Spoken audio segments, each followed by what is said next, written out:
السلام علیکم ورحمۃ اللہ تعالی وبرکاتہ۔ ہم میں بہتر کون ہے؟ آئیں اس کا پتہ ایک مختصر سے واقعے سے لگاتے ہیں اور معلوم کرتے ہیں حدیث کی روشنی میں کہ ہمارے معاملات بگڑ کہاں سے رہے ہیں۔ بغداد شریف کے ایک بادشاہ کا واقعہ ہے کہ اس کا صرف ایک ہی بیٹا تھا۔ اس نے پورے بغداد میں اعلان کیا کہ جس کے گھر کی بیٹی، جس کے گھر کی بچی قرآن کی حافظہ ہوگی، میں اسی کے ساتھ اپنے اکلوتے وارث یعنی اپنے بیٹے کا نکاح کروں گا۔ لہٰذا اس نے طریقہ بھی بتایا۔ طریقہ یہ بتایا کہ رات جب سب سو جائیں، بغداد کے سارے لوگ جب سو جائیں، تو جس کے گھر کی بچی قرآن کی حافظہ ہو وہ اپنے گھر کے روشن دان یعنی جنگلے پر ایک چراغ روشن کر کے رکھ دے۔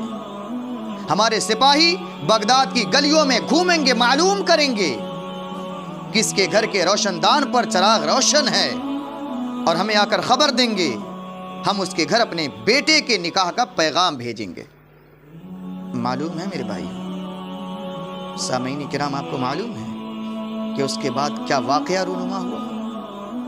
آئیں آگے کا واقعہ سماعت کریں۔ جب محفل برخاست ہو گئی، سارے کے سارے اپنے گھر چلے گئے۔ اب بادشاہ رات ہونے کے بعد جب اپنے سپاہیوں کو بغداد کی گلیوں میں بھیجتا ہے، سپاہی جب مخبری کے لیے بغداد کی گلیوں میں جاتے ہیں، جب ان کی نگاہ ایک گھر پر پڑتی ہے، دیکھتے وہاں چراغ روشن ہے۔ دوسرے گھر پر پڑتی ہے، دیکھتے وہاں بھی چراغ روشن ہے۔ سبحان اللہ۔ تیسرے گھر پہ نظر پڑتی ہے، دیکھتے وہاں بھی چراغ روشن ہے۔ چوتھے گھر پہ نظر پڑتی ہے، دیکھتے وہاں بھی چراغ روشن ہے۔ اللہ اکبر کبیرہ۔ حتیٰ کہ پورے بغداد کے گلیوں میں جتنے مکانات تھے، سارے گھر کے مکان کے روشن دان پر ایک چراغ روشن تھا۔ گویا ہر گھر سے یہ اعلان ہو رہا تھا، بادشاہ اپنے بیٹے کا نکاح میری بچی سے کرا، اپنے بیٹے کا نکاح میری بچی سے کر، چونکہ میری بھی بچی حافظ قرآن ہے، میری بھی بچی حافظ قرآن ہے۔ اللہ اکبر کبیرہ۔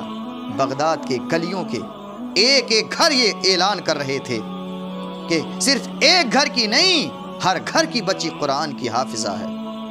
واہ رے مسلمان، اللہ اکبر کبیرہ۔ کیا دور تھا وہ، کیسے ماحول تھے وہ۔ جب ایک بچی کو تلاشنے کی بات ہوتی تو ہر بچی حافظ قرآن ملتی تھی۔ آج آپ اور ہم اپنے گھروں کا جائزہ لیں۔ ایک گھر میں 4 عورتیں ہیں، چاروں جاہلہ ہیں۔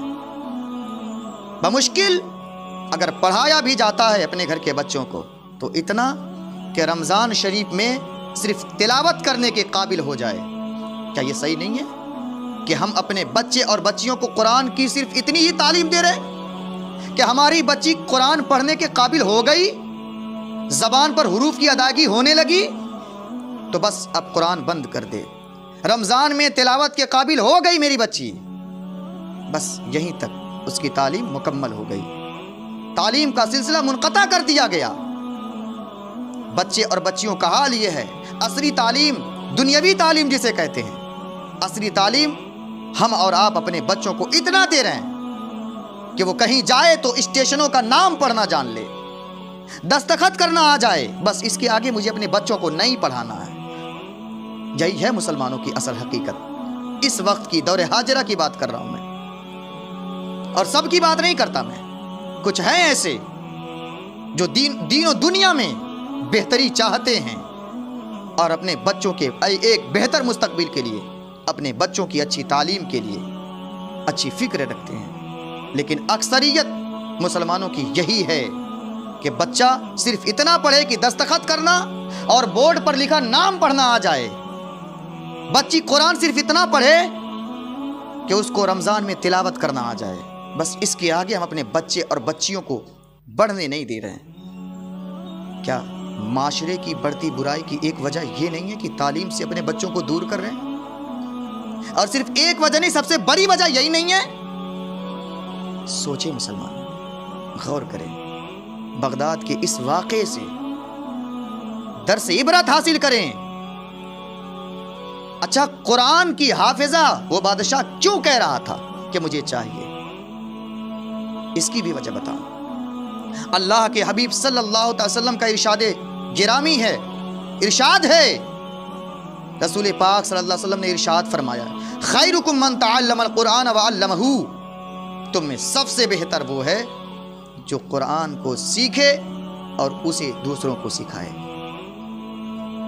سرکار کا فرمان ہے تم میں سب سے بہتر وہ شخص ہے جو قرآن کی تعلیم لے اور اس تعلیم کو لوگوں تک پہنچائے، وہ سب سے بہتر ہے۔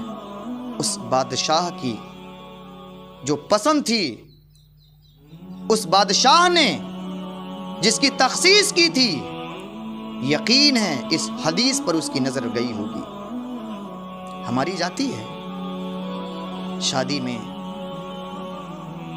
بچے کی پیدائش کے موقع پر، برتھ ڈے میں جاتی ہے ہماری نظر فرمان مصطفیٰ پر۔ درس قرآن اگر ہم نے نہ بھلایا ہوتا، یہ زمانہ نہ زمانے نے دکھایا ہوتا۔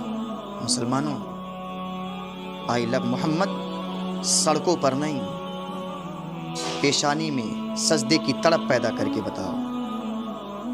میرے آقا کی محبت کو اگر تمہیں دکھانا ہے تو مسجدوں میں سجدے کر کے بتاؤ۔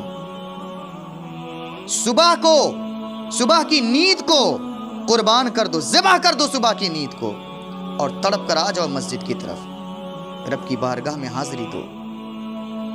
حی علی الفلاح مؤذن کے اس قول پر ثابت قدمی سے قائم رہو۔ اس کے بعد پھر دیکھو مسلمان کو ترقی سے کون روکتا ہے؟ کوئی نہیں روک پائے گا۔ لیکن ہماری سب سے بڑی وجہ یہی ہے کہ جس کے سیکھنے سے مسلمان کو سب سے بہتر کا ٹائٹل دیا گیا، جس کی تعلیم سے سب سے افضلیت کا ٹائٹل لگتا، لوگو لگتا، وہی تعلیم مسلمان پسے پشت ڈال دیا ہے۔ اب بھی وقت ہے میرے دوستوں، اب بھی وقت ہے میرے بزرگوں، ساتھیوں، میری ماں اور بہنوں، قرآن کے قریب آؤ، رحمان کے قریب آؤ۔ بے حیائی سے اگر بچوں کو بچانا ہے تو قرآن کی تعلیم دینی پڑے گی۔ اگر آپ کا بچہ قرآن سیکھے گا، شراب سے بے شک دور رہے گا۔ اگر آپ کا بچہ قرآن سیکھے گا، چہرے پر سنت مصطفیٰ کو ضرور سجا کر کے رکھے گا۔ اپنے بچوں کو دینی معاشرتی زندگی سکھانے کی کوشش کریں۔ اس کے بعد ہمارے تمام معاملات جو بگڑتے نظر آ رہے ہیں بہتر سے بہتر نظر آئیں گے۔ السلام علیکم ورحمۃ اللہ۔